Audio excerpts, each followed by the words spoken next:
வணக்கம். பச்சரிசி முறுக்கு எப்படி பண்ணுறதுன்னு பார்க்கலாம். மாவு வந்துட்டு 2 விதமாக நம்ம ரெடி பண்ணிக்கலாம் முறுக்கு செய்கிறதுக்கு. ஒன்று வந்துட்டு 1 கிலோ பச்சரிசி எடுத்துக்கிட்டு அது கூட 1/4 கிலோ வந்துட்டு உளுந்து பொன்னிறமாக வறுத்து ரெண்டுத்தையும் மிஷினில் கொடுத்து அரைச்சி நம்ம முறுக்கு செய்யலாம்.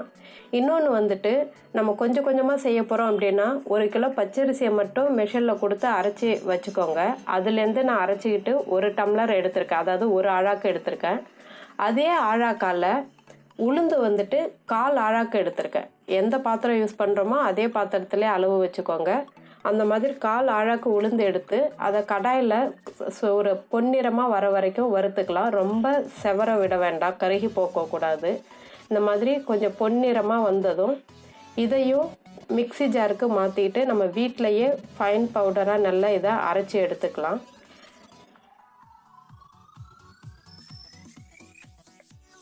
இந்த மாதிரி இதை அரைக்கும்போது இது கூட 1 ஸ்பூன் அளவுக்கு பொட்டு கடலை சேர்த்துக்கிறேன், அதாவது உடைச்ச கடலை. அந்த கடலையும் சேர்த்து நல்லா நைஸாக அரைச்சிக்கலாம். நம்ம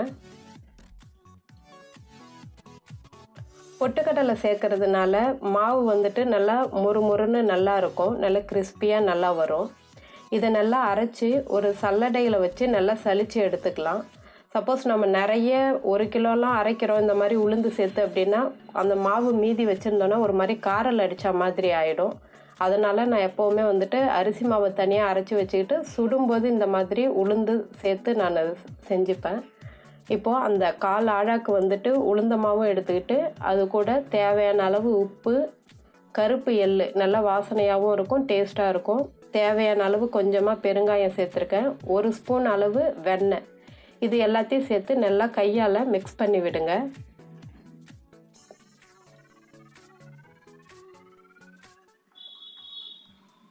நல்லா மிக்ஸ் பண்ணி விட்டுட்டு இது கொஞ்சம் கொஞ்சமாக தண்ணி, நார்மல் வாட்டர் தான் சேர்த்துருக்கேன், கொஞ்சம் கொஞ்சமாக சேர்த்து இதை நல்லா கையால் நல்லா பிசைஞ்சு விடலாம்.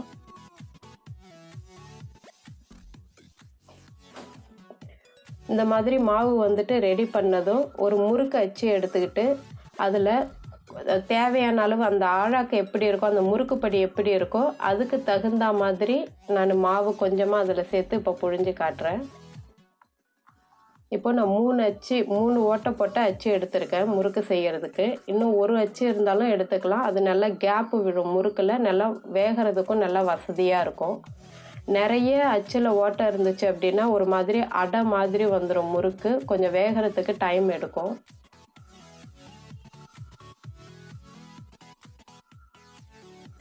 இந்த மாதிரி நல்லா டைட்டாக ரோல் பண்ணிக்கோங்க. பண்ணிக்கிட்டு அதுக்கு இந்த மாதிரி நல்லா ரெடி பண்ணிவிட்டு அதில் நல்லா வச்சு அழுத்திடணும் அந்த முறுக்கு படியில். அங்கங்கே கேப்பு, ஏர் பபிள்ஸ் அந்த மாதிரி இருந்துச்சுன்னா முறுக்கு புழியும் போது நல்லா கட்டாயி விழ ஆரம்பிச்சிடும். அதே மாதிரி போதுமான அளவு தண்ணீர் இல்லைன்னா கூட மாவில் கட்டாக ஆரம்பிச்சிடும் முறுக்கு நம்ம புழியும் போது. இந்த மாதிரி ஒரு கரண்டி எடுத்துக்கிட்டு, கரண்டியோ சின்ன பிளேட்டோ வச்சுக்கிட்டு இந்த மாதிரி முறுக்கு வந்துட்டு நம்ம புழிஞ்சு எடுத்து வச்சுக்கலாம். ஒரு 2-3 முறுக்கு அட் டைமில் புழிஞ்சு வச்சுக்கிட்டோம் அப்படின்னா நம்ம எண்ணெயில் பொரித்து எடுக்கிறதுக்கு வசதியாக இருக்கும். இப்போது எண்ணெய் நல்லா நான் சூடு பண்ணிக்கிட்டு மீடியம் ஹீட்டுக்கு மாற்றி தான் நான் பொரிக்கிறேன். அப்படி இல்லை அதே ஹை ஹீட்டில் வச்சு பொரித்தோம் அப்படின்னா டக்குன்னு கருகி போயிடும். அதனால் மீடியம் ஹீட்டில் வச்சுட்டு பொரித்து எடுக்கலாம். முறுக்கை வந்துட்டு கொஞ்சம் நேரம் கழித்து ஒரு 2 நிமிஷம் கழித்து 2 பக்கமும் திருப்பி விட்டு கொஞ்சம் நல்லா பொரித்து எடுக்கலாம்.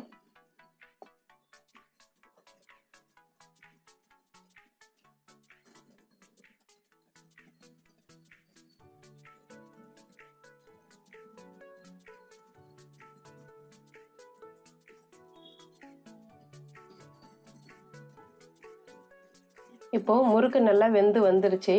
இந்த முறுக்கை உங்கள் வீட்லேயும் ட்ரை பண்ணி பாருங்கள். பிடிச்சிருந்ததுன்னா லைக் பண்ணுங்கள், ஷேர் பண்ணுங்கள். மறக்காமல் இந்த சேனலை சப்ஸ்கிரைப் பண்ணுங்கள். நன்றி.